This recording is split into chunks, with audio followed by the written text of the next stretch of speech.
ನಮ್ಮ ಜೊತೆ ಬೈರತಿ ಸುರೇಶ್ ಅವರು ಇದ್ದಾರೆ, ಬನ್ನಿ ಮಾತಾಡ್ಸೋಣ.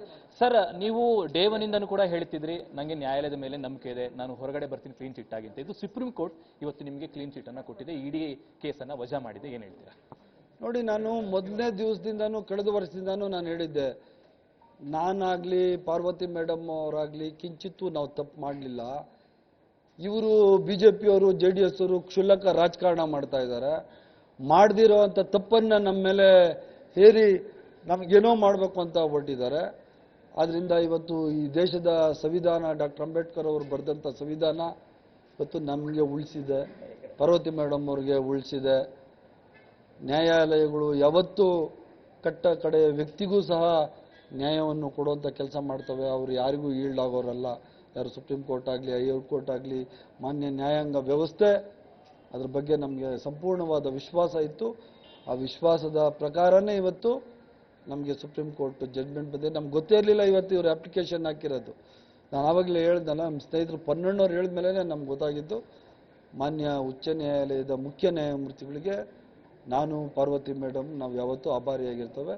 ನಾವು ಮಾಡದೇ ಇರುವಂಥ ತಪ್ಪನ್ನು ನಮ್ಮ ಮೇಲೆ ಹಾಕಲಿಕ್ಕೆ ಪ್ರಯತ್ನ ಪಟ್ಟಂಥ BJPಯವರಿಗೆ, JDS ಅವರಿಗೆ ಮಕ್ಕಕ್ಕೆ ಮಂಗಳಾರತಿ ಮಾಡಿದ್ದಾರೆ. ಅವರಿಗೆ ಮಾನ ಮರ್ಯಾದೆ ಇದ್ದರೆ ಇನ್ಮೇಲೆ ಇಂಥ ಕ್ಷುಲ್ಲಕ ವಿಚಾರಗಳನ್ನ ತಗೊಂಡು ಬೇರೆಯವ್ರನ್ನ ತುಳಿಯುವಂಥ ಪ್ರಯತ್ನ ಮಾಡಬಾರ್ದು. ಅವ್ರು ಹೇಳಿದ್ದಾರೆ, ಮಾನ್ಯ ಸುಪ್ರೀಂ ಕೋರ್ಟ್ ನ್ಯಾಯಾಧೀಶ ಸಾಹೇಬ್ ಹೇಳಿದ್ದಾರೆ, ನಿಮ್ದು ಏನಿದನ್ನು ರಾಜಕಾರಣ ಎಲೆಕ್ಷನಲ್ಲಿ ತೋರಿಸ್ಲಿ ಅಂತ. ಅದೇ ಥರ ಎಲೆಕ್ಷನಲ್ಲಿ ತೋರಿಸ್ಲಿ, ಈ ಥರ ಎಲ್ಲ ಇನ್ನೊಬ್ಬರ ತೇಜೋವಧೆ ಮಾಡುವಂಥದ್ದು ನಿಲ್ಲಿಸಲಿ ಇನ್ಮೇಲೆ. ಸರ್, ಈ ಕೇಸ್ ಆಗಿದ್ ಕೂಡಲೇ ಸುರೇಶ್ ಅವ್ರ ಮೇಲೆ ಬಂದಿದ್ದು ಹೆಲಿಕಾಪ್ಟರ್ ಅಲ್ಲಿ ಫೈಲ್ಗಳು ಎತ್ಕೊಂಡು ಬಂದ್ರಂತೆ ರಾತ್ರಿ. ಈ ರೀತಿಯಾದ ದೊಡ್ಡ ಮಟ್ಟದಲ್ಲಿ ಪಾದಯಾತ್ರೆ ಕೂಡ ಮಾಡಿದ್ರು ಮೈಸೂರಿಗೆ. ಹೆಲಿಕಾಪ್ಟರ್ ಅಲ್ಲಿ ಫೈಲ್ ಎತ್ಕೊಂಡು ಬಂದ್ರಂತೆ, ಯಾವ್ದೋ ತಿದ್ದಿದ್ರಂತೆ. ಗೊತ್ತು, ಯಾವುದೋ ತಿದ್ದು ಇಲ್ಲ, ಯಾವ ಥರದ್ದು ಇಲ್ಲ. ಕ್ಷುಲ್ಲಕವಾಗಿ ಸಣ್ಣ ಮಕ್ಕಳ ಥರ, ಸ್ಕೂಲ್ ಮಕ್ಕಳ ಥರ ಮಾತಾಡ್ತಾರೆ. ಹೆಲಿಕಾಪ್ಟ್ರಲ್ಲಿ ಹೋದ್ರು, ಫ್ಲೈಟಲ್ಲಿ ಹೋದ್ರು. ಹೆಲಿಕಾಪ್ಟ್ರಲ್ಲಿ ಹೋಗಿ ಇದು ಡಾಕ್ಯುಮೆಂಟ್ಸ್ ಎತ್ಕೊಂಬರ್ಬೇಕಾ? ಕಾರಲ್ಲಿ ಹೋದ್ರೆ ಆಗ್ತಾ ಇರಲ್ಲ ಬೇರೆಯವರಾಗಿದ್ರೆ. ಇವರಿಗೆ ಸುಮ್ಮನೆ ಮಾತಾಡಕ್ಕೆ ಸಣ್ಣ ಮಕ್ಕಳ ಥರ ಮಾತನಾಡ್ತಾರೆ. ಅದಕ್ಕೆ ಏನು ನಾವು ಆನ್ಸರ್ ಹೇಳೋದು?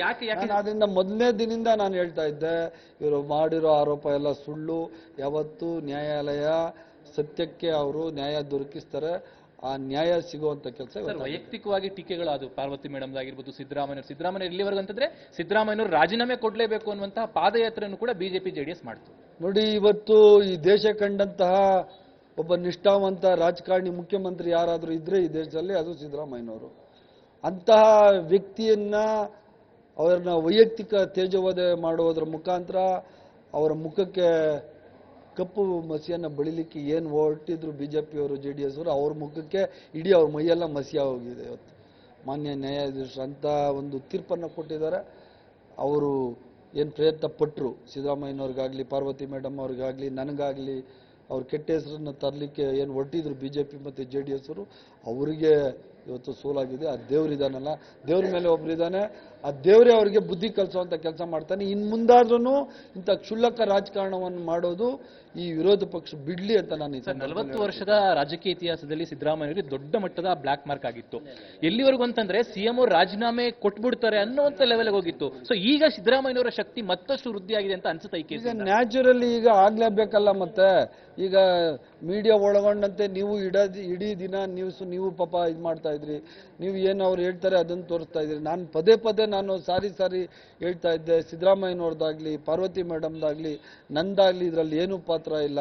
ನ್ಯಾಯಯುತವಾಗಿ ಸೈಟ್ ತಗೊಂಡಿದ್ದಾರೆ. ಅದೇ ಪ್ರಕಾರ ವಾಪಸ್ಸು ಆಯ್ತು ಬಿಡಿ ಅಂತ ವಾಪಸ್ಸು ಕೊಟ್ಬಿಟ್ಟಿದ್ದಾರೆ. ಮತ್ತು 2021ರಲ್ಲಿ ಯಾವತ್ತು ಸೈಟ್ಸ್ ಕೊಟ್ಟರು ಅವತ್ತು ನಾನು ಮಂತ್ರಿ ಆಗಿರಲಿಲ್ಲ.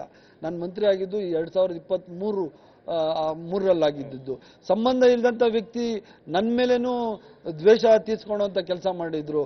ಆದ್ರಿಂದ ಇವತ್ತು ಘನ ನ್ಯಾಯಾಲಯ ಇವರಿಗೆಲ್ಲ ಮುಖಕ್ಕೆ ಮಂಗಳಾರತಿ ಮಾಡಿ ಇವರೀಗ ಮುಖ ಮುಚ್ಕೊಂಡು ಓಡಾಡೋದು. ಅಶೋಕ್ ಅವರು BJP ವಿರೋಧ ಮಾಡ್ತಿರುವಂತದ್ದು ಸೈಟ್ ಅನ್ನು ವಾಪಸ್ ಕೊಟ್ಟಿದ್ದಾರೆ. ಹಾಗಾದ್ರೆ ತಗೋತಾರೆ ವಾಪಸ್ ಮತ್ತೆ ಅಂತ?